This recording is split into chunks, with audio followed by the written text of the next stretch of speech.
name is Joe. I'm with the Coalition Unchained Dogs. Love the organization. We build fences for free for dogs in the city of Atlanta. These are dogs that are at risk, dogs that live outdoors. We also provide free spay-neuter. We stay connected and we make changes in the community. I am not here today to specifically discuss the Coalition Unchained Dogs with you because we have a table set up. Please come by and have some candy and talk to us about the services that we provide. Otherwise, we're going to have to eat all that candy up. I don't need to eat candy, okay? Do not need to eat candy, so come see us. I am here to speak to you about chaining dogs, why we should not chain dogs. I was just talking to the young guys about that. The number one dog that we see that is chained up in Fulton County for whatever reason, there are pit bulls. Pit bulls are being chained. I'll start at the very beginning. We see small puppies, 3 and 4 months old, that are chained up. You can see the photographs here. This is happening. These dogs, where at the most critical point in their lives, where they should be learning about their world and their environment, and they should be socialized. They're chained up and they cannot move. Some of them do not have the experience, so they are getting tangled up on their chains. For those that make it to a year old, these dogs can become aggressive.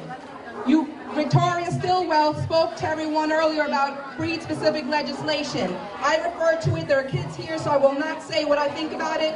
I call it BS, lies. Okay? She spoke to everyone about breed-specific legislation. You continue chaining these dogs, and these dogs are going to continue to become frustrated. They're an example of why these folks are out to kill our dogs. I'm being very real with everyone. Okay? When we come to help folks, we are not judgmental. We deal with everyone with compassion, but this is very serious. I'm speaking to everyone here. Chained dogs are a cancer in our communities. It's spreading. The dog that now becomes a year old can become aggressive. They are frustrated. We've seen dogs that started out on green patches of grass, soft grass, and because of their constant pacing back and forth and having nothing to do and no exercise, the grass is gone. It's dead. Sort of like the dog spirit. Okay, so if you want to think about it, that dog that started out young on that green, healthy grass, a year later, continued to be chained. That grass is dead. What do you think is happening to the spirit of these dogs? That's what's happening to these chained dogs. Some of you folks probably will say, I can't afford a fence. Let's say that we're not building in your area right now. I cannot afford a fence. Fences are not as expensive as you think they are. If you really want to know, if you want some resources, come and see us. If we're not building in your area, there are ways to go around it. You may say to yourselves, I don't have the experience to build my own fence. Do I look like I know how to build a fence? But I do. We learn. We learn how to build these fences. It is essential that we take these dogs off these chains, besides the fact that it is illegal in Fulton County. It's illegal to chain your dogs in Fulton County, unless you're there temporarily. That's the clause.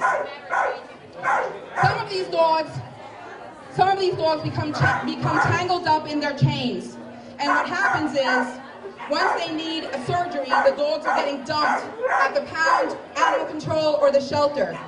Some of those that are lucky get adopted out. How many dogs do you really think are getting adopted out? Look around you, folks. Ed, are you here? Can everyone look to the front? This little lady right here is practicing for the pull contest. That's why she's pulling all over the place. She's a tripod. The truth is, and I showed the kids earlier, that's her photograph right in the center of this board. You see that leg? She was chained up, and her leg got tangled up in that chain. She was young. She was about 5 months old. She did not have the experience to get loose. So once her owner did get her loose, they brought her over to animal control. And what do you think would happen there? Well, obviously, the tenacious Michelle Humphreys, though, of the Georgia Humane Society, pulled her, raised the money, had the leg amputated, and our master builder with the Coalition Unchained Dogs adopted her. This is a massive, strong dog. dog, but she's one of the lucky ones, folks. Please, I ask everyone, let's not be judgmental about folks that are chaining their dogs. Let's wonder why they're doing it, okay? And let's try to educate. We are here to help. If we're not building in your area, we have resources. We have manuals so you can build your own fences. We've got a video. This whole area, this is about networking. We can tell you who else can build if we can't build there. They may not be as wonderful as the Coalition of Unchained Dogs, woo-hoo! But I'm not knocking anyone. If you're getting the job done, get the job done, okay? My name is Joe. I'm with the Coalition of Unchained Dogs. Please come see us. Have some candy. We've got the good chocolate stuff, not the cheap stuff from the 99-cent store, okay?